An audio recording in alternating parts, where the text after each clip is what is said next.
লালদিয়া ও পানগাঁওয়ের পর এবার চট্টগ্রামের নিউ মোরিং কন্টেইনার টার্মিনাল বিদেশিদের হাতে ছেড়ে দেওয়ার প্রক্রিয়া শুরু করেছে সরকার। ডিসেম্বরে সংযুক্ত আরব আমিরাতের কোম্পানি ডিপি ওয়ার্ল্ডের সঙ্গে চুক্তির দরপত্র মূল্যায়নের 7 সদস্যের কমিটি গঠনের প্রস্তাব করেছে বন্দর কর্তৃপক্ষ। এদিকে বিদেশি ব্যবস্থাপনার বিরোধিতা করে তা প্রতিহত করার ঘোষণা দিয়েছে শ্রমিক সংগঠনগুলো। চট্টগ্রাম বন্দরের বিভিন্ন টার্মিনাল বিদেশি ব্যবস্থাপনায় দেওয়ার বিষয়টিকে কেন্দ্র করে প্রতিবাদ সমাবেশ, মশাল মিছিলের পর এবার আরও কঠোর কর্মসূচি ঘোষণা করতে যাচ্ছে শ্রমিক সংগঠনগুলো। এরই মধ্যে শনিবার চট্টগ্রাম প্রেস ক্লাবে ডাক দেয়া হয়েছে শ্রমিক কনভেনশনের। এতদিন নিউ মোরিং কন্টেইনার টার্মিনাল পরিচালনা কাজ করেছে নৌবাহিনীর প্রতিষ্ঠান চিটাগং ড্রাইডক লিমিটেড। এখন তা বিদেশি অপারেটরের কাছে দিতে যাচ্ছে সরকার। ব্যবসায়ীরা বলছেন, চুক্তির শর্ত প্রকাশ করা হলে এ নিয়ে ভুল বোঝাবুঝির অবসান হতো। আমাদের যে প্রেজেন্ট যে সেটআপটা আছে এটা উল্টাই দিয়ে নতুন সেটআপ করবে কিনা, এই কতগুলো জিনিস তো জানা দরকার। সব মিলায়ে আমি সরকারকে বলবো যে অন্তত মিনিমাম যে এই ইনফরমেশনগুলো চাচ্ছে জনগণ, সেই ইনফরমেশনগুলো দিয়ে যদি করতে হয় কোনো অসুবিধা নাই। কর্তৃপক্ষ বলছে, এনসিটি পরিচালনার ভার বিদেশি অপারেটরের কাছে দেওয়ার নীতিগত সিদ্ধান্ত হয়েছিল আওয়ামী লীগ সরকারের আমলেই। এখন অন্তর্বর্তী সরকারও সে পথেই হাঁটছে। আমাদের যে এই সক্ষমতা বৃদ্ধি, আমাদের যে একটা এস্টিমেটেড যে কন্টেইনার হ্যান্ডলিং, সেটাকে যেন আমরা আনইন্টারাপ্টেড রাখতে পারি, ভবিষ্যতের প্রবৃদ্ধিকে যেন আমরা সামাল দিতে পারি, সেজন্য আমাদের এই পদক্ষেপগুলো আমরা দ্রুতগতিতে এগিয়ে নিচ্ছি। আর এমন সিদ্ধান্তের প্রতিবাদে কঠোর কর্মসূচির হুঁশিয়ারি দিয়েছে শ্রমিক কর্মচারী ঐক্য পরিষদ।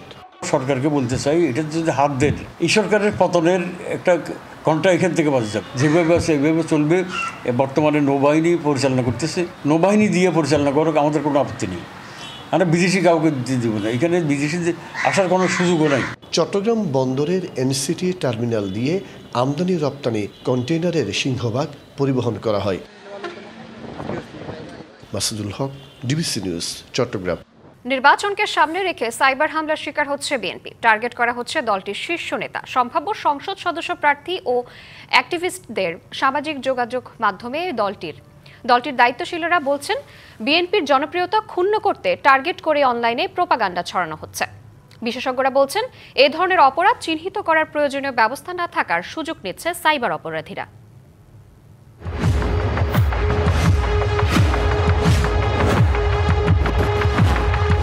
বিশ্বব্যাপী যুদ্ধের ধরন বদলেছে। এখন আর মাঠে নয়, প্রতিপক্ষকে ঘায়েল করা হয় সাইবার জগতে। আর এজন্য হাতিয়ার হলো সামাজিক যোগাযোগ মাধ্যমে মিথ্যা, অপপ্রচার সহ ব্যবহারকারীর প্রোফাইল হ্যাক করে হিংসা ছড়ানোর মতো সাইবার অস্ত্র। সাইবার অপরাধের এই অসুস্থ প্রতিযোগিতায় পিছিয়ে নেই বাংলাদেশও। সম্প্রতি এর শিকার দেশের বৃহৎ রাজনৈতিক দল বিএনপি। ভুক্তভোগীরা বলছেন, বিএনপির জনপ্রিয়তা ঠেকাতেই টার্গেট করা হচ্ছে দলের গুরুত্বপূর্ণ ব্যক্তিদের। বিভিন্নভাবে বিভিন্ন ছবি দিয়ে, বিভিন্ন লেখা দিয়ে আমাকে কিভাবে আমাকে ডিম করা যায় এবং আমার ভোটারদের কাছে আমাকে কিভাবে অপ্রিয় করা যায়, সেই প্রক্রিয়া কিন্তু একটা বট বাহিনী নামে একটা বাহিনী নেমেছে। বিএনপির লোক সব খারাপ, এই কথাটা মিন করতে যাচ্ছে তারা আর কি। দলটির মুখপাত্র ডক্টর মাহাদি আমিন জানান, সাইবার হামলার বিষয়ে সোচ্চার রয়েছে হাইকমান্ড। দলের তথ্য প্রযুক্তি সেলের মাধ্যমে এর প্রতিকারের চেষ্টাও চলছে। অপপ্রচার, ষড়যন্ত্রমূলক তথ্য এবং বয়ান এগুলো চলছে, যেটা আসলে গণ অভ্যুত্থানের আকাঙ্ক্ষা না। যা সত্য, যা ন্যায়, যা যুক্তিসঙ্গত, সেটাই প্রস্ফুটিত হওয়া উচিত। নির্দিষ্টভাবে একটা বয়ান তৈরি করা অপতথ্যর মাধ্যমে, অপপ্রচারের মাধ্যমে, এটা রাজনৈতিক অভিলাষ হওয়া উচিত না। সামাজিক যোগাযোগ মাধ্যমে অপপ্রচার আগামী নির্বাচনে বিএনপিকে চ্যালেঞ্জের মুখে ফেলবে বলে মনে করেন দলটির মহাসচিব। সোশ্যাল মিডিয়া এটা বিএনপির জন্য একটা চ্যালেঞ্জই হয়েছে, কারণ এই সোশ্যাল মিডিয়াতে দুর্ভাগ্যজনকভাবে অপপ্রচারের মাত্রা এত বেড়ে গেছে, সেই জায়গাটাতে একটা বড় চ্যালেঞ্জ মোকাবেলা করতে হচ্ছে। আমাদের নতুন করে ভাবতে হচ্ছে, নতুন করে কন্টেন্ট তৈরি করতে হচ্ছে। ওটাকে মোকাবেলা করার জন্য আমাদেরও আইটি সেকশনকে স্ট্রং করার চেষ্টা করা হচ্ছে। সাইবার জগতে অনেক সংঘবদ্ধ দল আছে যাদের বলা হয় স্প্যামার। দুষ্কৃতিকারীরা প্রতিপক্ষকে ঘায়েল করতে এসব স্প্যামারদের টাকার বিনিময়ে ব্যবহার করে। বিশেষজ্ঞরা বলছেন, এমন অপরাধীদের চিহ্নিত করার জন্য প্রয়োজনীয় প্রযুক্তি না থাকায় দেশে এদের অপরাধ বাড়ছে। দুঃখজনক হলেও সত্য, বাংলাদেশের যে মনিটরিং সফটওয়্যারগুলো থাকা দরকার সেগুলো বিশেষ গোয়েন্দা সংস্থাদের কাছে থাকলেও মনিটরিং যারা সেলে আছেন তাদের কাছে নেই। প্রযুক্তিগত বিষয়ে প্রযুক্তি দিয়ে সমাধান করতে হবে। তো সুতরাং এরকম ক্লাসিফাইড ফেক নিউজ প্রপাগান্ডাকে আপনি যদি প্রতিহত করতে চান তাহলে ক্লাসিফাইড সফটওয়্যার দিয়ে সেটাকে সলভ করতে হবে। বিশ্লেষকরা বলছেন, এ ধরনের অপরাধ ঠেকাতে কেবল রাজনৈতিক দলের একক প্রচেষ্টা যথেষ্ট নয়, বরং সরকারের সাইবার নিরাপত্তা সেলের তৎপরতা বাড়ানো জরুরি। সাব্বির রোজ, ডিবিসি নিউজ, ঢাকা। লিবিয়ায় মাফিয়াদের গুলিতে মৃত্যু হয়েছে ৩ বাংলাদেশির। অবৈধভাবে সমুদ্রপথে ইতালি যাওয়ার সময় লিবিয়ায় ইঞ্জিন চালিত নৌকায় গুলি করলে প্রাণ হারায় মাদারীপুরের ইমরান, মুন্না আর বায়েজিদ। তাদের মৃত্যুতে পরিবারে চলছে শোকের মাতম। দালালদের দৃষ্টান্তমূলক শাস্তি দাবি করেছেন স্বজন ও এলাকাবাসী।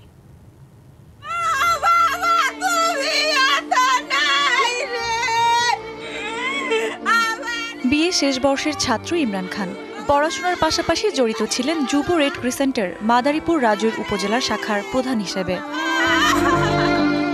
একটু ভালো থাকার আশায় অবৈধভাবে সমুদ্রপথে ইতালি যাওয়ার উদ্দেশ্যে গত ৮ই অক্টোবর বাড়ি ছাড়েন ইমরান। সরাসরি ইতালি পৌঁছে দেওয়ার শর্তে প্রতিবেশী ও মানব পাচার চক্রের সদস্য শিপন খানের সঙ্গে চুক্তি হয় ২২ লাখ টাকায়। কিন্তু ইমরানকে লিবিয়ায় আটকে নির্যাতন করে পরিবার থেকে আরও ১৮ লাখ টাকা আদায় করা হয়। ১ নভেম্বর ভূমধ্য সাগরে মাফিয়ার গুলিতে মারা যায় ইমরান। গত মঙ্গলবার মৃত্যুর খবর পায় তার পরিবার। আমার থেকে টাকা নিয়ে আমার ছেলের লাশ তো আমি পাই নাই। আমি এই দালালের বিচার চাই, আমার ছেলের লাশ চাই। আমি কে নিয়ে বাঁচবো? ইমরানের অকাল মৃত্যুতে এলাকায় নেমে এসেছে শোকের ছায়া। বেশিরভাগ সময় ইমরান শহরের মানুষের সেবা করছেন। আমাদের সাথে বিভিন্ন স্বেচ্ছাসেবী কর্মকাণ্ডে ইমরান সম্পৃক্ত ছিলেন। আমরা তার বিদেহী আত্মার শান্তি কামনা করছি এবং তার হত্যাকারীদের বিচার দাবি করছি। শুধু ইমরান নয়, একইভাবে মাফিয়াদের গুলিতে ওই দিন মারা যান মুন্না তালুকদার ও বায়েজিদ শেখ। তাদের মরদেহ ফেলে দেয়া হয় সাগরে। এমন মৃত্যু কিছুতেই মেনে নিতে পারছেন না স্বজনরা। ঘটনা জানাজানি হলে ঘরে তালা ঝুলিয়ে লাপাত্তা দালাল চক্রের পরিবারের লোকজন। অভিযোগ আছে কয়েক বছর ধরে লিবিয়ায় অবস্থান করছেন শিপন। এর আগে মৃত্যুর মতো এমন ঘটনা হলেও ধরাছোঁয়ার বাইরে অভিযুক্ত। তারা যদি মামলা করে যে দালালের বিরুদ্ধে, তাহলে আমরা সেই মামলাটাও আমরা যথেষ্ট গুরুত্ব সহকারে তদন্ত করব এবং তাদেরকে আইনের আওতায় নিয়ে আসবো। পররাষ্ট্র মন্ত্রণালয়ের সাথে লিবিয়ার সাথে যোগাযোগ করে তারপরে এই লাশগুলো দেশে ফেরত আনতে হয়। এর ক্ষেত্রে আমাদের পুলিশের যদি কোনো সহযোগিতা প্রয়োজন হয় তাহলে আমরা তাদেরকে সহযোগিতা করব। এ ঘটনায় প্রকৃত দোষীদের গ্রেপ্তার করে দৃষ্টান্তমূলক শাস্তির আওতায় আনার দাবি মাদারীপুরবাসীর। DBC news desk. হেমন্তের মাঝামাঝি সময় দেশের উত্তরের জেলা পঞ্চগড়ে বইছে শীতের হাওয়া। সেই খবর জানাতে সরাসরি যুক্ত হচ্ছেন সহকর্মী আবু সালেহ মোহাম্মদ রায়হান। রায়হান, আজ তো অগ্রহায়ণ মাসের ৫ তারিখ, শীতকাল শুরু হতে এখনো অনেকটা সময় বাকি। সব মিলিয়ে কেমন দেখছেন পরিস্থিতি? জি, উত্তরের জেলা পঞ্চগড়ে কিন্তু হেমন্তের মাঝামাঝি থেকে আমরা দেখছি যে শীতের একটি আগমনী বার্তা শুরু হয়েছে। জেলার উপর দিয়ে কিন্তু আমরা বেশ কিছুদিন ধরে লক্ষ্য করছি কখনো ঘন কুয়াশা, কখনো মাঝে কুয়াশা এবং কখনো কিন্তু হালকা কুয়াশা। যদিও আজকে কিন্তু কুয়াশার পরিমাণ একেবারেই হালকা পরিমাণে বললেই চলে। তবে উত্তরের হিমেল হাওয়া, যেটি হিমালয় থেকে বয়ে আসছে, সেই হিমেল হাওয়া কিন্তু এই জেলার শীতের তীব্রতা এবং শীতের যে অনুভূতি সেটা কিন্তু অনুভূত করছে। আজকে জেলায় সকাল ৬টায় সর্বনিম্ন তাপমাত্রা রেকর্ড করা হয়েছে 13.9 ডিগ্রি সেলসিয়াস, যেটি গত কয়েকদিনের তুলনায় সর্বনিম্ন তাপমাত্রা। এছাড়া কিন্তু গত ৬ দিন ধরে কিন্তু 14 ডিগ্রির ঘরে তাপমাত্রা ওঠানামা করছে। আমি একটু যদি বলি যে দিনের তাপমাত্রা এবং রাতের তাপমাত্রা কিন্তু অনেকটা ফারাক লক্ষ্য করছি আমরা। গতকাল দিনের সর্বোচ্চ তাপমাত্রা ছিল 30 ডিগ্রি সেলসিয়াস, সেটি কিন্তু বেলা গড়িয়ে বিকেল হতেই কিন্তু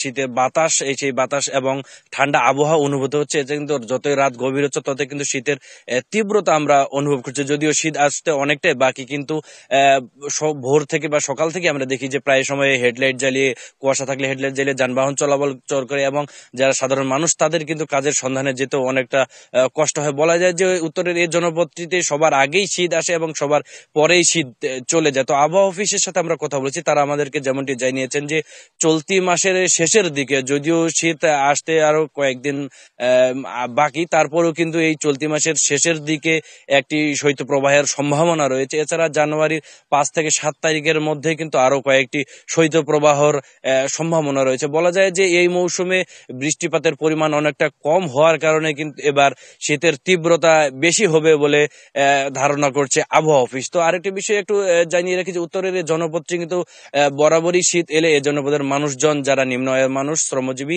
তাদের কিন্তু অনেকটাই কষ্ট পোহাতে হয়। সেই সাথে শীত এলে কিন্তু তাদের দুর্ভোগ অনেকটাই বেড়ে যায়। সে কারণে তারা বলছেন যে শীত আসার আগে পূর্ব প্রস্তুতি হিসেবে তাদের শীত বস্ত্র যেন বিতরণ করা হয়। তো এই ছিল আমার কাছ থেকে পঞ্চগড়ের শীত পরিস্থিতি নিয়ে সর্বশেষ খবর। রায়হান, আপনাকে ধন্যবাদ।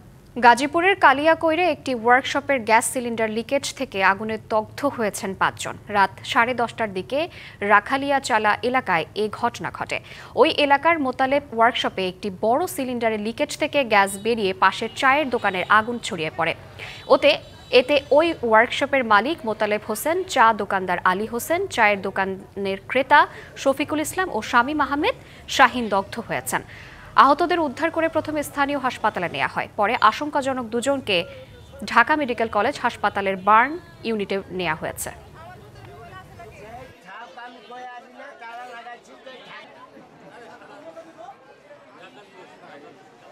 রাজশাহী বিশ্ববিদ্যালয়ের কাজলা গেটের কাছে দুর্বৃত্তদের হামলায় 3 শিক্ষার্থী আহত হয়েছেন। বুধবার রাত 12:30টার দিকে কাজলা ক্যান্টিন হোটেলে ঘটনা ঘটেছে।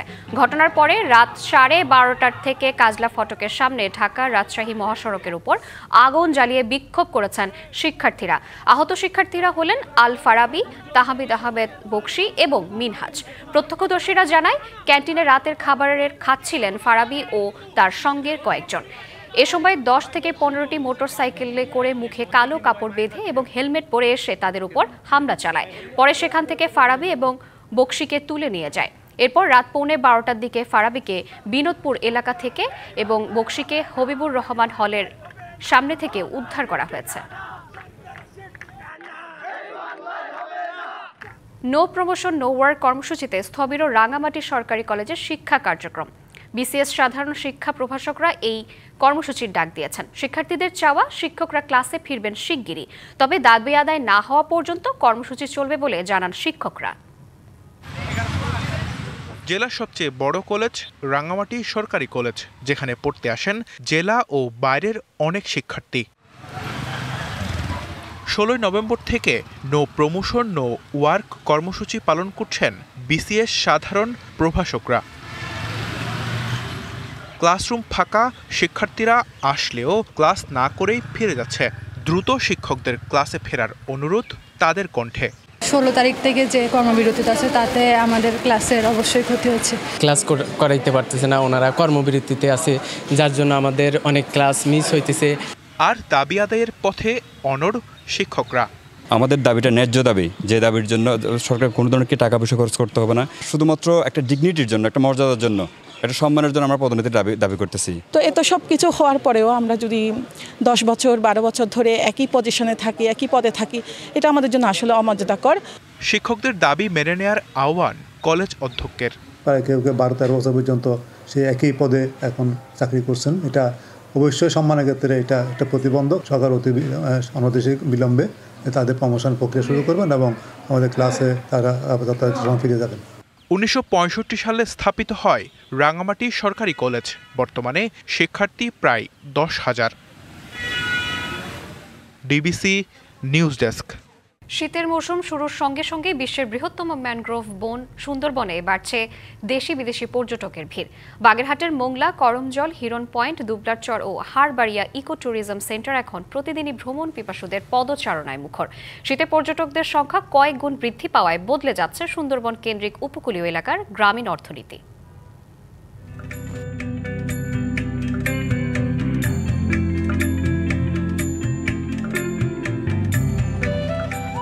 সুন্দরবন খুলে দিয়েছে পর্যটনের অপার সম্ভাবনা। শীত মৌসুমের শুরুতে শত শত পর্যটক ভিড় করছেন বনের সৌন্দর্য উপভোগে। দেশ ও বিদেশের বিভিন্ন প্রান্ত থেকে পর্যটকরা ছুটে আসছেন বৃহত্ত এই ম্যানগ্রোভ বনে। মোংলা, করমজল, হিরন পয়েন্ট, দুবলারচর ও হারবাড়িয়া ইকো ট্যুরিজম সেন্টার এখন প্রতিদিনই ভ্রমণ পিপাসুদের পদচারণায় মুখর। একসময় মানসম্মত আবাসন সুবিধার অভাবে অনেক পর্যটক সকালে এসে বিকেলেই ফিরে যেতে বাধ্য হতেন। তবে গত এক দশকে আমূল পরিবর্তন এসেছে সুন্দরবনের পর্যটন ব্যবসায়। দেশি বিদেশি পর্যটক আসতেছে, তাদেরকে আমরা সেবা দিতেছি এবং তাদেরকে আমাদের লোকাল অ্যাক্টিভিটিসগুলো, তারা এখানে পর্যটক আসে, তাদের নিয়ে আমি এই নৌকোয় ঘুরোই এবং তাতে যা পাই আমি এতে আমার সংসার চলে।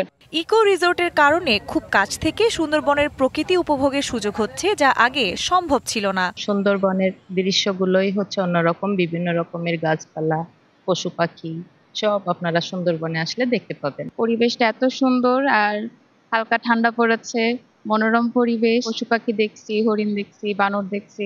গড়ে উঠেছে আধুনিক পরিবেশ বান্ধব একাধিক ইকো রিসোর্ট, যুক্ত হয়েছে অত্যাধুনিক জাহাজ, যাতে চাঙ্গা হচ্ছে স্থানীয় অর্থনীতি। এই রিসোর্টগুলো গড়ে ওঠার কারণে আমাদের এখানে কর্মসংস্থান বৃদ্ধি পেয়েছে, তেমনি আমাদের দেশে এবং তথা বিদেশে বিভিন্ন জায়গা থেকে আমাদের টুরিস্ট ক্রমান্বয়ে বেড়েই চলছে। বোটম্যান, নাইট গার্ড সবকিছু মিলিয়ে আমরা একটা সুন্দর একটা কার্যক্রম করার চেষ্টা করি। শীতের শুরুতেই পর্যটকের আনাগোনা বাড়ে। এই সুযোগে অনেক রিসোর্টই অপরিকল্পিতভাবে গড়ে উঠছে।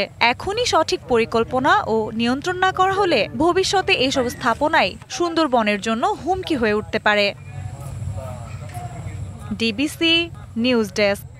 অযত্ন অবহেলায় ময়লা আবর্জনার ভাগাড়ে পরিণত হয়েছে নারায়ণগঞ্জের বাবুরাইল খাল। কচুরিপানা, বাসাবাড়ি ও দোকানের ময়লা আবর্জনা জমে পানি প্রবাহ বন্ধ হওয়ার উপক্রম।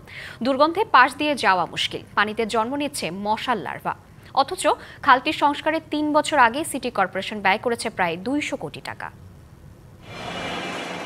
ময়লা আবর্জনায় সৌন্দর্য হারিয়ে নারায়ণগঞ্জের বাবুরাইল খাল পরিণত হয়েছে দুর্গন্ধ আর মশার আবাসস্থলে। রাতের আধারে বিভিন্ন দোকান ও বাসাবাড়ি থেকে ময়লা ফেলা হচ্ছে খালে। কচুরিপানা জমে পানি প্রবাহ বন্ধ হওয়ার উপক্রম। যেহেতু প্রশাসনটা নিষ্ক্রিয় হয়ে গিয়েছে, তো খালে ময়লা আবর্জনা রেগুলার মানুষ ফেলছে, তো এই কারণে ধীরে ধীরে খালটা দখল হয়ে যাচ্ছে। সিটি কর্পোরেশন তো এখন আসে না, কাজ করে না। খালটি সংস্কারে 195 কোটি টাকা ব্যয় করে সিটি কর্পোরেশন। মনোরম পরিবেশ তৈরি করতে প্রকল্পের আওতায় নির্মাণ করা হয় নানা স্থাপনা, রোপণ করা হয় বিভিন্ন প্রজাতির গাছ। 2022 সালে কাজ শেষ হলে শীতলক্ষা থেকে ধলেশ্বরী নদীর এই সংযোগ খালে প্রবাহ ফিরে। কিন্তু গত বছরের সেপ্টেম্বরে মেয়র ও কাউন্সিলরদের অপসারণ করার পর থেকে শুরু হয় সিটি কর্পোরেশনের উদাসীনতা। দেখাশোনার অভাবে জমতে থাকে ময়লা আবর্জনা। অথচ নগরীর পরিবেশ উন্নয়ন, বৃষ্টির পানি নিষ্কাশন উৎস এই খালটি। মশা বাড়ছে, পরিবেশ দূষিত হইতেছে, সব দিকেই খারাপ হইতেছে। পরিষ্কার করা হচ্ছে না, কোনো পানি নিষ্কাশনের কোনো ব্যবস্থা করা হচ্ছে না। আমরা এটা টোটালি একটা ব্যর্থ অবস্থায় দেখতে পাচ্ছি। দ্রুতই খালটি পরিষ্কার করার উদ্যোগ নেওয়ার আশ্বাস সিটি কর্পোরেশনের প্রধান নির্বাহী কর্মকর্তার। ইদানিং অনেক ময়লা আবর্জনা জমেছে এবং আপনার সামনেই আমরা কথা বললাম, এটা নিয়ে সিদ্ধান্ত হয়েছে সামনের সপ্তাহ থেকে এটা কাজ শুরু হবে। শুধু আশ্বাস নয়, খালটি আগের অবস্থায় ফিরতে শিগগিরই উদ্যোগ নেবে সিটি কর্তৃপক্ষ, এমনই প্রত্যাশা নগরবাসীর। সাবিত আল হাসান, ডিবিসি নিউজ, নারায়ণগঞ্জ। কক্সবাজারের মহেশখালীর মিষ্টি পানের কদর বেশ ছাড়িয়ে বিদেশেও। তবে স্থানীয় অর্থনীতিতে অবদান রাখা এই পান চাষে নেই সরকারি কোনো পৃষ্ঠপোষকতা। চাষিদের দাবি, পর্যাপ্ত সহায়তা ও কৃষি ঋণ পেলে এই পানও হয়ে উঠতে পারে অর্থকরী ও রপ্তানিযোগ্য ফসল। মহেশখালী ঘুরে এসে আরও জানাচ্ছেন হিমাদ্রি রাহা।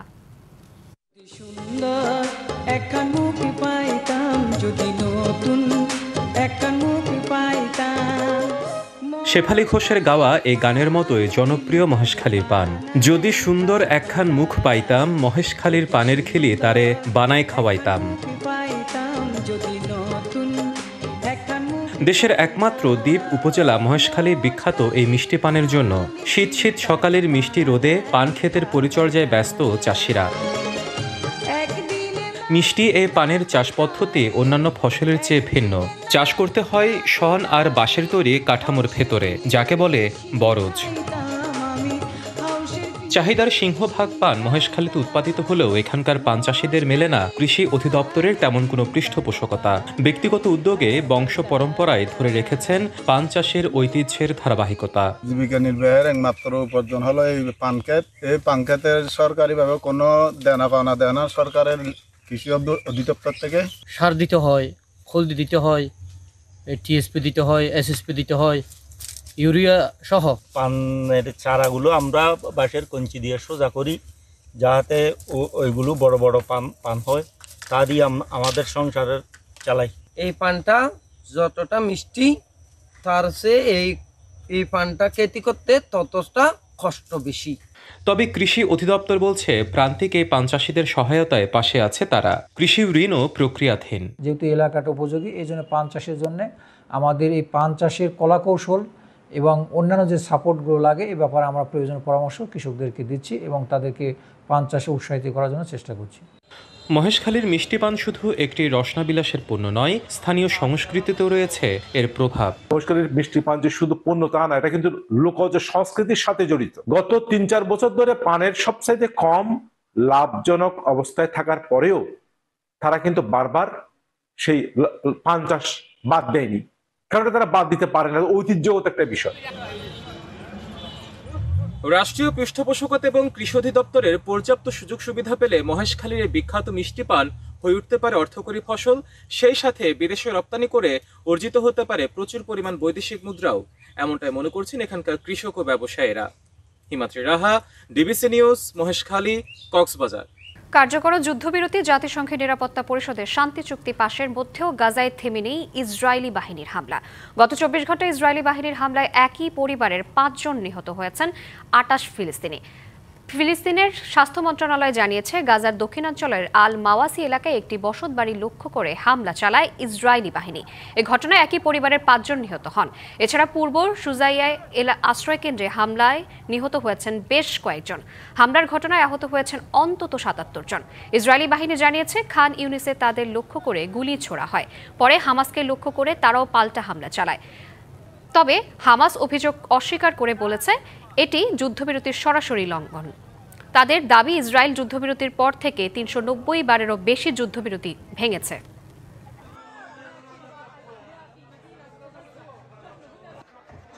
জেফ্রি অ্যাপস্টিন সংক্রান্ত সব নথিতে সই করেছেন মার্কিন প্রেসিডেন্ট ডোনাল্ড ট্রাম্প। বুধবার রাতে ট্রুথ সোশ্যালে এক পোস্টে ট্রাম্প এ তথ্য জানান।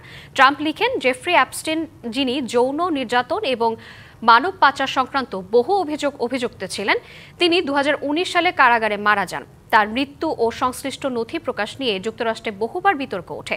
ট্রাম্পের ঘোষণার পর বিলটি বাস্তবে কার্যকর হয়েছে কিনা এবং কোন নথি প্রকাশ পাবে তা এখনও আনুষ্ঠানিকভাবে স্পষ্ট করেনি হোয়াইট হাউস। তবে রাজনৈতিক অঙ্গনে এই ঘোষণার পর নতুন করে আলোচনা শুরু হয়েছে।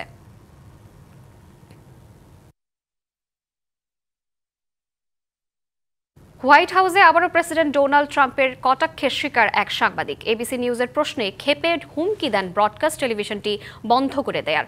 তবে এটি প্রথম নয়, অতীতেও তার অকথ্য ভাষার মুখোমুখি হয়েছেন বহু সাংবাদিক। She's shocked that I picked her. No. She's like in a state of shock. I'm not thinking, Mr. That's President. okay. I know you're not thinking. You never do. I'm sorry? No, go ahead. বরাবরই নানা উদ্ভট সব কর্মকাণ্ডের কারণে আলোচনা সমালোচনায় থাকেন মার্কিন প্রেসিডেন্ট ডোনাল্ড ট্রাম্প। প্রকাশ্যে কাউকে ব্যঙ্গাত্মক কিংবা অপমানসূচক বাক্য ব্যবহার করতেও পিছপা হন না। তার রসানল থেকে বাদ যান না সাংবাদিকরাও।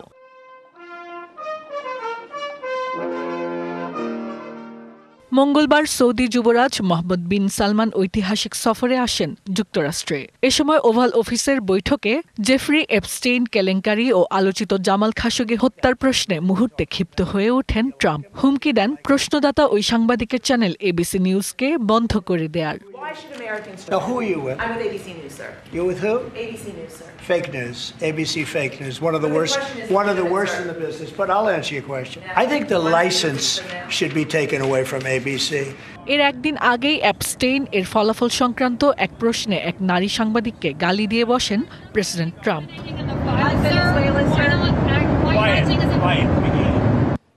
ট্রাম্পের এরকম অশোভনীয় আচরণ অবশ্য এটাই প্রথম নয়। সাংবাদিকদের প্রশ্নে চটেছেন তিনি বহুবার, ভদ্রতার সীমাও লঙ্ঘন করেন অনেকবার। Why should black voters trust you after you have used language like that? Well, first of all, I don't think I've ever been asked a question so in such a horrible manner. First question. You don't even say hello, how are you? 2015-16 নির্বাচনী প্রচারণায় Trump বারবার আক্রমণ করেছিলেন Fox নিউজের মেগিন কেলিকে। একদমই সহ্য করতে পারেন না মেগিনকে, যেটা বহুবার দম্ভ ভরে প্রকাশ্যে বলেছেন Trump. Megyn Kelly, I don't care about Megyn Kelly, but no, I would not apologize. She should probably apologize to me, but I just don't care. এরপর আসে জর্জ স্টেফান পোলাস, কেটো রাডার আর এনবিসির কেটি টারের নাম, যাকে একাধিক সমাবেশে অসৎ ও তৃতীয় শ্রেণীর সাংবাদিক বলে কটূক্তি করেন তিনি। CNN should be ashamed of itself having you working for them. 2018 সালে হোয়াইট হাউসে CNN এর রিপোর্টার জিম অ্যাকোস্ট্রাকে বলে বসেন অসভ্য ব্যক্তি। শুধু অকথ্য ভাষা নয়, হোয়াইট হাউস থেকে তার পাশও বাতিল করেন Trump. You're a very rude person. The way you treat Sarah Huckabee is horrible.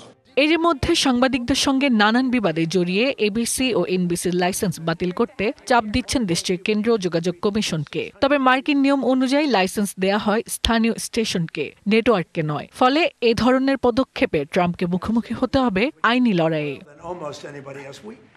Hasna Akter, DBC news desk.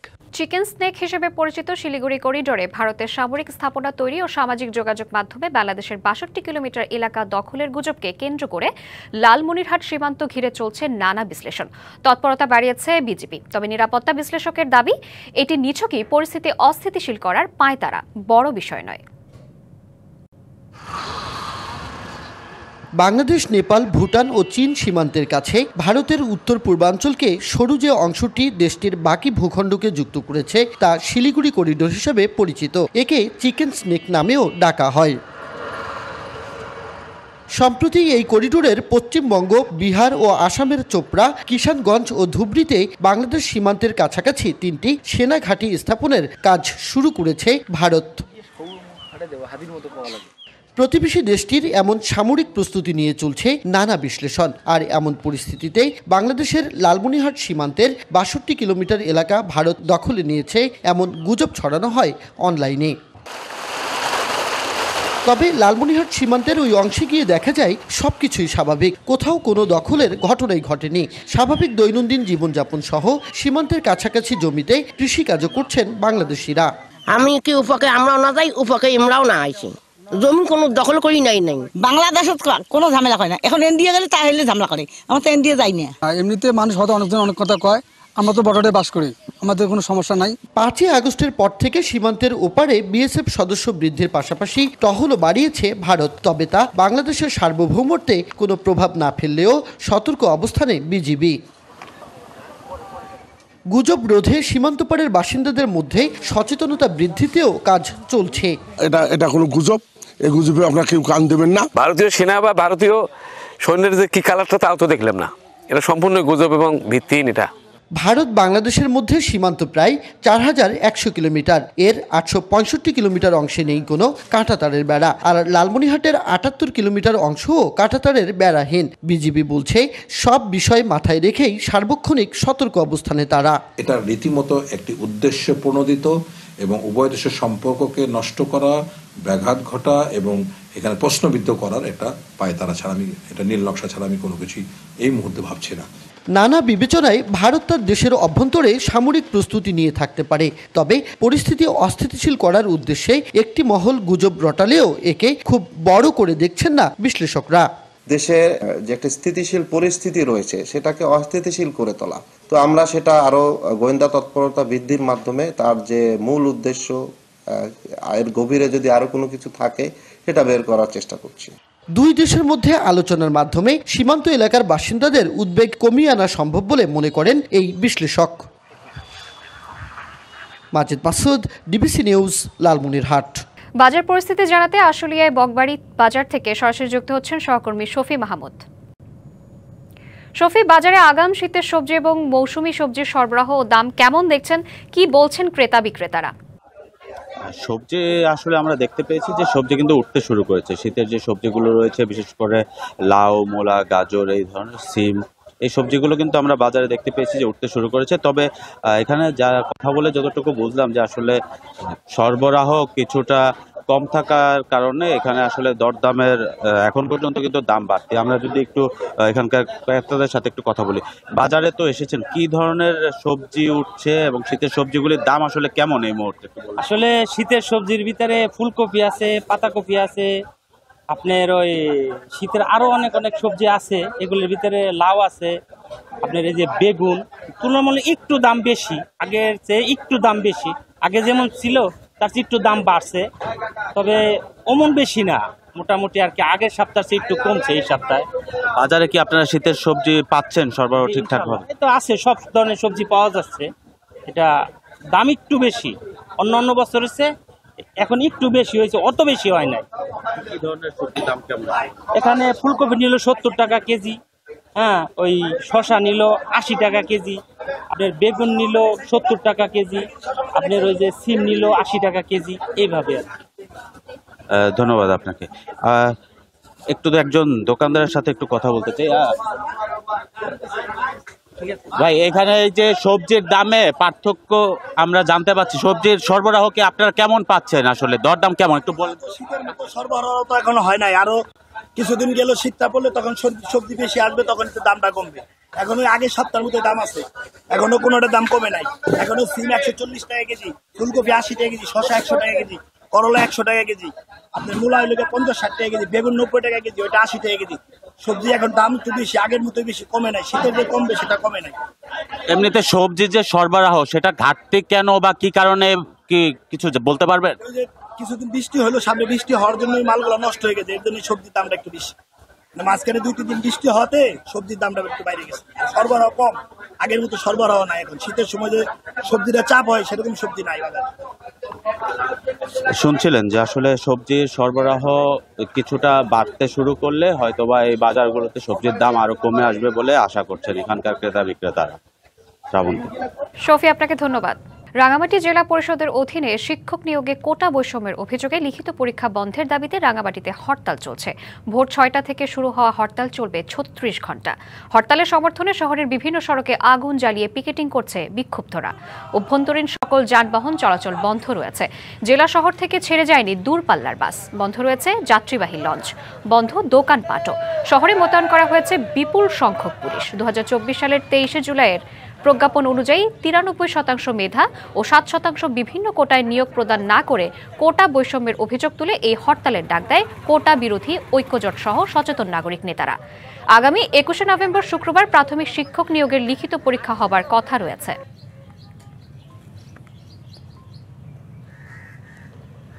Rangamati জেলা পরিষদের অধীনে শিক্ষক নিয়োগে কোটা বৈষম্যের প্রতিবাদে হরতাল চলছে। সেখানকার আরও খবর জানাতে সরাসরি যুক্ত হচ্ছেন সহকর্মী সৈকত রঞ্জন চৌধুরী। সৈকত, হরতালের প্রভাব কেমন দেখছেন? সেখানকার সর্বশেষ পরিস্থিতি সম্পর্কে আমাদের জানাবেন। ধন্যবাদ। এক কথায় যদি বলতে চাই যে হরতালের যে পরিস্থিতি, সেই পরিস্থিতিতে রাঙামাটি সড়কের যদি অবস্থা যদি বিবেচনা করা হয় তাহলে সেই ক্ষেত্রে কার্যত অচল। এখানে জানেন যে যেহেতু একমাত্র গণপরিবহন হচ্ছে সিএনজি অটোরিকশা, সেই সিএনজি অটোরিকশার চলাচল যেহেতু বন্ধ রয়েছে, সেহেতু যাত্রীরা যারা বের হয়েছেন বাসা থেকে বিভিন্ন কাজে থেকে, তারা আসলে কোথাও যেতে পারছেন না এবং কার্যত এখানে অনেক দোকানপাটও বন্ধ রয়েছে। যদিও বেলা বাড়ার সাথে সাথে কিছু দোকানপাট হয়তো খুলেছে। রাঙামাটি শহরের বিভিন্ন মোড়ে মোড়ে এখানে পিকেটিং করতে দেখা গেছে হরতালের সমর্থনে। যেটি বলে রাখা ভালো হচ্ছে সেটি হচ্ছে যে 2024 সালের যে জুলাই মাসে যে প্রজ্ঞাপন দেওয়া হয়েছিল যে 93% মেধা এবং 7% নানা ধরনের কোটার ভিত্তিতে নিয়োগ প্রক্রিয়া দেওয়া হবে।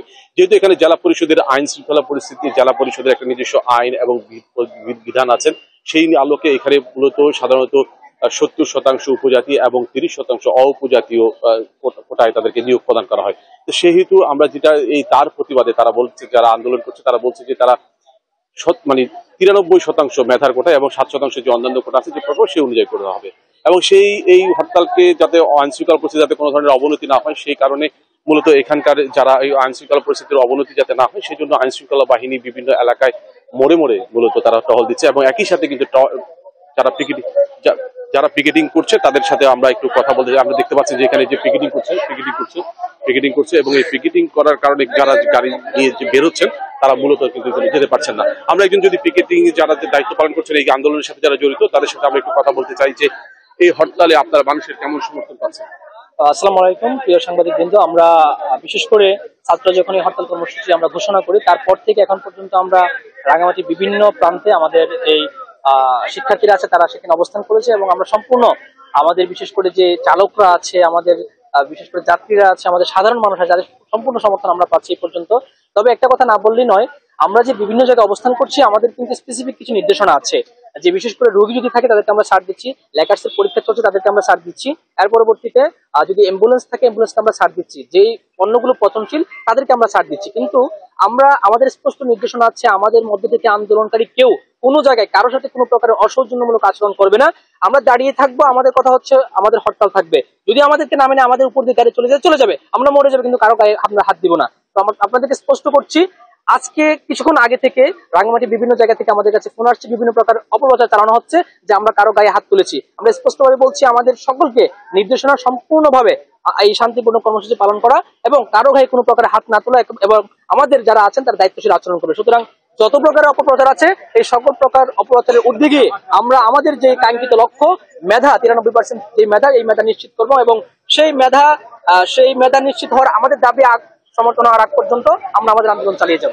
ধন্যবাদ। যেমনটি বলছিলেন তারা যে দাবি না আদায় না হওয়া পর্যন্ত তারা এই আন্দোলনটি চালিয়ে যাবে। তবে আরেকটি বিষয় বলে রাখি যে আগামীকাল শুক্রবার যে সব প্রাথমিক সহকারী শিক্ষক নিয়োগ পরীক্ষা হওয়ার কথা রয়েছে সেটি কিন্তু জেলা পরিষদ চেয়ারম্যান তিনি নিশ্চিত করেছেন যে আগামীকাল তারা যতই আন্দোলন হোক না কেন তারা আগামীকাল সেই শিক্ষক নিয়োগ পরীক্ষা তারা গ্রহণ করবেনই।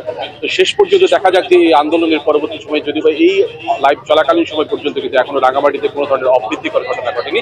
এখন দেখার বিষয় আগামীকালকের যে পরীক্ষা সে পরীক্ষা স্থগিত হয় না সুষ্ঠুভাবে সম্পন্ন করতে পারে জেলা পরিষদ, সেটি দেখার অপেক্ষা। স্বাগত, আপনাকে ধন্যবাদ। হেমন্তের মাঝামাঝি সময় দেশের উত্তরের জেলা পঞ্চগড়ে বইছে শীতের হাওয়া। সেই খবর জানাতে সরাসরি যুক্ত হচ্ছেন সহকর্মী আবু সালে মোহাম্মদ রায়হান। আজ তো অগ্রহায়ণ মাসের 5 তারিখ, শীত শুরু হতে এখনো অনেকটা সময় বাকি, সব মিলিয়ে কেমন দেখছেন? জি, উত্তরের জেলা পঞ্চগড়ে কিন্তু শীত আসলে শীতের আগমনী বার্তা বেশ কিছুদিন আগে থেকে শুরু হয়েছে। প্রায় মাসখানেক ধরে আমরা লক্ষ্য করছি যে রাতের বেলা এবং সকালবেলা কিন্তু শীতের তীব্রতা খুব ভালোভাবেই অনুভূত হচ্ছে। তো গত এক সপ্তাহ সময় ধরে কিন্তু 14 ডিগ্রির ঘরে সকালবেলায় শীতের যে সর্বনিম্ন তাপমাত্রা সেটি আমরা লক্ষ্য করছি। আজকে কিন্তু সকাল 9টা এবং 6টায় 13.9 ডিগ্রি সেলসিয়াস তাপমাত্রা রেকর্ড করা হয়েছে। যদিও আজকে কুয়াশার পরিমাণ খুবই হালকা ছিল, কিন্তু এই শীত অনুভূতি এনে দিচ্ছে হিমালয় থেকে আসা হিমেল যে হাওয়া, সেটি কিন্তু এখন পর্যন্ত জেলার উপর দিয়ে বয়ে যাচ্ছে, যে কারণে কিন্তু শীতের যে তীব্রতা সেটি আমরা অনুভব করছি। এছাড়া কিন্তু দেশের অন্যান্য জেলার চাইতে এখানে সবার আগেই শীত আসে এবং সবার পরেই শীত চলে যায়। সে কারণে কিন্তু শীত মৌসুমের অপেক্ষা করতে হয় না এ জেলার মানুষজন। হিমালয়ের কাছে হওয়াতেই শীতের তীব্রতা প্রায় বেশিরভাগ সময়ে আমরা এখানে অনুভব করে থাকি।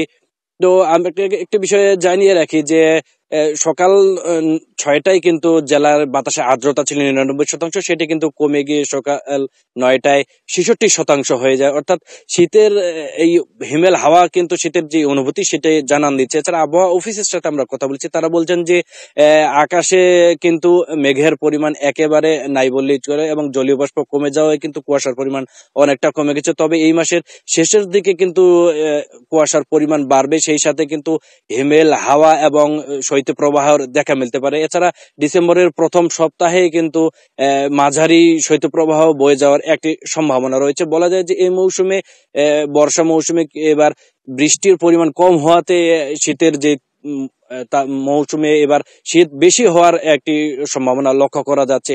তো আমরা একটি বিষয়ে যদি বলে রাখি, এই জেলার মানুষ কিন্তু সিংহভাগই নিম্ন আয়ের মানুষ, যারা শীত এলে তাদেরকে দুর্ভোগ এবং কষ্ট পোহাতে হয়। তো এইবারও কিন্তু তেমনটি ব্যতিক্রম নয়। এবারও কিন্তু তারা বলছেন যে শীত মৌসুম আসার আগে যদি তাদেরকে শীত বস্ত্র দেয়া হয় তাহলে শীতের যে তাদের যে দুর্ভোগ, তাদের যে কষ্ট, শীত এলে তাদেরকে অনেক সময় অনেক কষ্টের মধ্যে পড়তে হয়। এছাড়া নিম্ন আয়ের মানুষ যারা শ্রমজীবী সকালবেলায় কাজের সন্ধানে বের হতে হন, তাদের একটা দুর্ভোগ পোহাতে হয়। তো এই শীতের পূর্বে যদি তার শীত বস্ত্র দেওয়া হয় তাহলে কিন্তু তাদের একটা কষ্ট লাঘব হবে। এছাড়া কিন্তু আমি আরেকটু বলে রাখি যে বেলা যতই বাড়ছে ততই কিন্তু দিনের তাপমাত্রা বাড়ছে এবং সারাদিনই ভরপুর রোদের বেলা গড়িয়ে বিকেল হলেই কিন্তু আরো শীতের তীব্রতা অনুভূত হচ্ছে এবং রাতভর শীত থাকছে।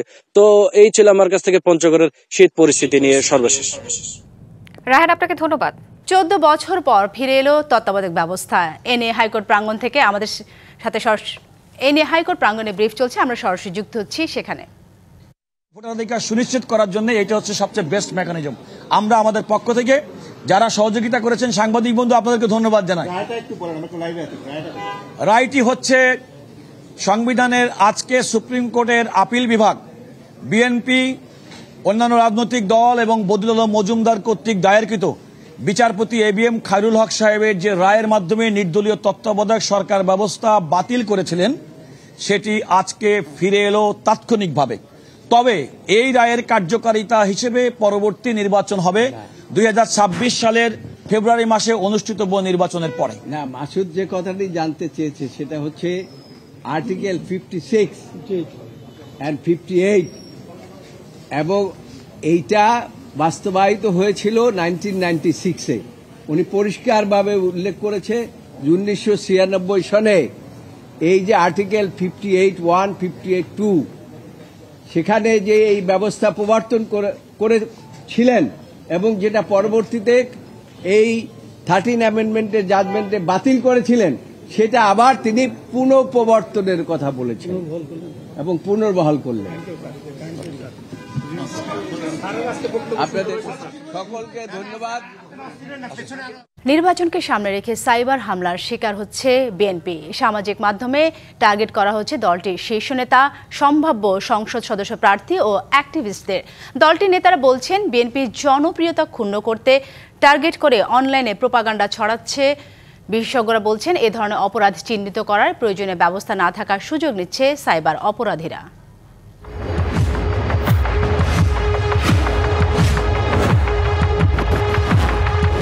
বিশ্বব্যাপী যুদ্ধের ধরন বদলেছে। এখন আর মাঠে নয়, প্রতিপক্ষকে ঘায়েল করা হয় সাইবার জগতে। আর এজন্য হাতিয়ার হলো সামাজিক যোগাযোগ মাধ্যমে মিথ্যা, অপপ্রচার সহ ব্যবহারকারীর প্রোফাইল হ্যাক করে হিংসা ছড়ানোর মতো সাইবার অস্ত্র। সাইবার অপরাধের এই অসুস্থ প্রতিযোগিতায় পিছিয়ে নেই বাংলাদেশও। সম্প্রতি এর শিকার দেশের বৃহৎ রাজনৈতিক দল বিএনপি। ভুক্তভোগীরা বলছেন বিএনপির জনপ্রিয়তা ঠেকাতেই টার্গেট করা হচ্ছে দলের গুরুত্বপূর্ণ ব্যক্তিদের। বিভিন্নভাবে বিভিন্ন ছবি দিয়ে, বিভিন্ন লেখা দিয়ে আমাকে কিভাবে আমাকে ডিমড করা যায় এবং আমার ভোটারদের কাছে আমাকে কিভাবে অপ্রিয় করা যায়, সেই প্রক্রিয়া কিন্তু একটা বট বাহিনী নামে একটা বাহিনী নেমেছে। বিএনপির লোক সব খারাপ, এই কথাটা মিন করতে যাচ্ছে তারা আর কি। দলটির মুখপাত্র ডক্টর মাহাদি আমিন জানান, সাইবার হামলার বিষয়ে সোচ্চার রয়েছে হাইকমান্ড। দলের তথ্য প্রযুক্তি সেলের মাধ্যমে এর প্রতিকারের চেষ্টাও চলছে। অপপ্রচার, ষড়যন্ত্রমূলক তথ্য এবং বয়ান এগুলো চলছে, যেটা আসলে গণ অভ্যুত্থানের আকাঙ্ক্ষা না। যা সত্য, যা ন্যায়, যা যুক্তিসঙ্গত সেটাই প্রস্ফুটিত হওয়া উচিত। নির্দিষ্টভাবে একটা বয়ান তৈরি করা অপতথ্যর মাধ্যমে, অপপ্রচারের মাধ্যমে, এটা রাজনৈতিক অভিলাষ হওয়া উচিত না।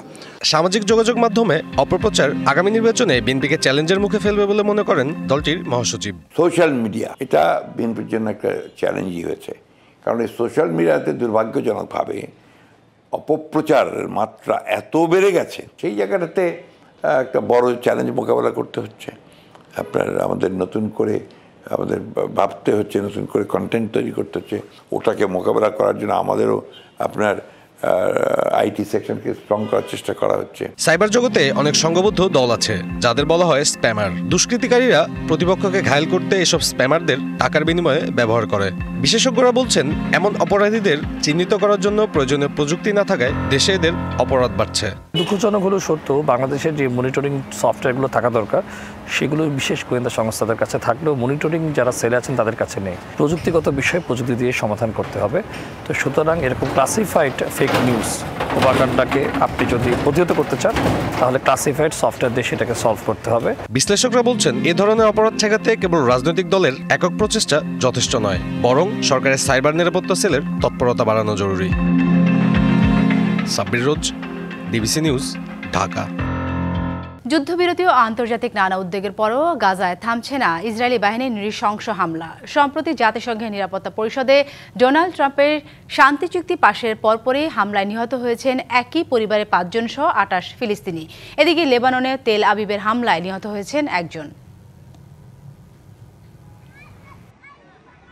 যুদ্ধবিধ্বস্ত গাজায় তীব্র শীত, বৃষ্টি, বন্যা, ক্ষুধাসহ নানা সংকটের মধ্যেও যখন বাস্তুচ্যুত ফিলিস্তিনিরা স্বাভাবিক জীবনে ফেরার চেষ্টা করছেন, তখনও থামছে না ইসরায়েলি বাহিনীর হামলা।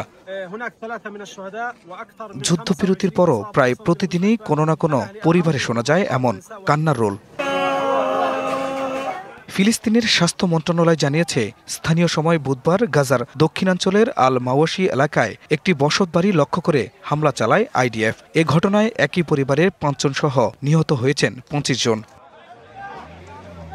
পৃথক হামলা হয়েছে গাজার পূর্বাঞ্চল সুজাইয়ায়। আশ্রয় কেন্দ্রে তেল আবিবের হামলায় নিহত হয়েছেন বেশ কয়েকজন। হামলার ঘটনায় আহত হয়েছেন অন্তত ৭৭ জন। তেল আবিব জানিয়েছে খান ইউনিসে তাদের লক্ষ্য করে গুলি ছোঁড়া হয়, পরে হামাসকে লক্ষ্য করে তারাও পাল্টা হামলা চালায়। তবে হামাস অভিযোগ অস্বীকার করে বলেছে এটি যুদ্ধবিরতির সরাসরি লঙ্ঘন।